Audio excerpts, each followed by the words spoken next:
नमस्कार फ्रेंड्स, जय जगन्नाथ। केमती अच्छे आपण मैंने आशा करुच्ची समस्ते बहुत भलरे थिबे।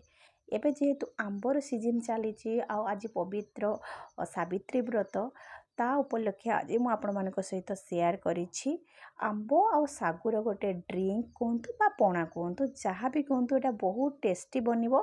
ता सहित एथिरे मु कौनसी प्रकार कुक्ड आइटम जेपरिक दही बा क्षीर मु एथिरे यूज करी नाही। एही ड्रिंक बनैबा पाई प्रथमे फ्रेश आंब दरकार जो थिरे अधिक मात्रा रे पल्प थिबो से भलिया आंब नेबे जाद्वारा कि हमर ड्रिंकटा बा पणाटा खाइबा पाई भल लागिबो। एबे देखंतु मु गोटे आंब नै नेछि आ ताको काटिकी तार पल्प जेतिकी अछि सब पल्प को बाहर करिकी गोटे बाउल को रखी नउछि। एही ड्रिंक रे मु आंबर परिमाण अधिक रखिछि जहा द्वारा कि एटा आपण मानकु पूरा पूरी आंबर फ्लेवर आसीबो, बहुत बढ़िया लागिबो खाइबा पाई। किछि लोकन को जेमिति सागुर टेस्ट बा सागुटा खाइबा पाई भल लागेनी सेमानंकु एही ड्रिंकटा बहुत भल लागिबो काइना सागुर परिमाण एथिरे कम रहइबो आ एथिरे आंबर फ्लेवर बा आंबर टेस्टटा आसीबो। तापरे एबे देखंतु हाफ बाउल सागु को 5 रु 6 घंटा पर्यंत पानी रे बतुरई देइथिली। एटा बे बहुत बढ़िया सॉफ्ट हो जाइए। आपण माने देखंतु मो हाथ रे प्रेस करके देखौची एटा बहुत बढ़िया प्रेस हो जाउची। तापरे देखंतु गोटे मिक्सिंग जार नेइची मु सेथिरे जो आंबर पल्पटा बाहर कर रखिथिली ताकू नेइची ता सहित 4 रु 5 चम्मच मु एठी सागु ऐड करूची। तो जेहेतु सागुर परिमाण कम रहिबो तो आंबर फ्लेवर ऑब्वियसली एथिरे आसीबो।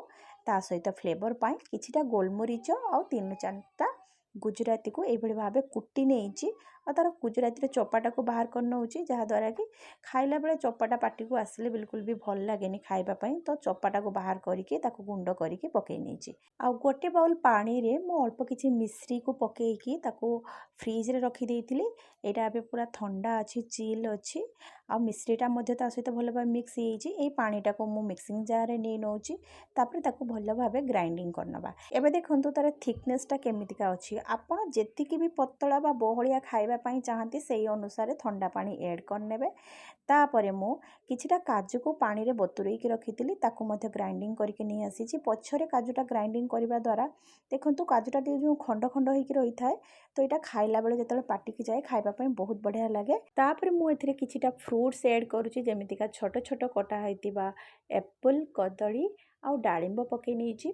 तो आपनकर जहाँ भी फ्रूट्स पसंद ताको पकेई पारिबे, नहले बिल्कुल भी जदि फ्रूट्स पकेबा पाई आपण चाहंतिनी तो न पकेकी भी एटा को पी पारिबे। एटा बहुत बढ़िया लागे बिना फ्रूट रे मध्य।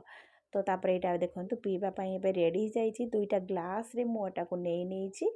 तापर ताको टिके गार्निशिंग करिनबा जेमिति ऊपरे मु किछिटा सागु पकेई नेइछि। छोट छोट कटा हैतिबा एप्पल आ डाळिंब आ छोट छोट कटा हैतिबा कदली को पकेई नेइछि काइना ड्रिंकटा देखिया पाई सुंदर लागिले ही ताको पीबा पाई भल लागिबो।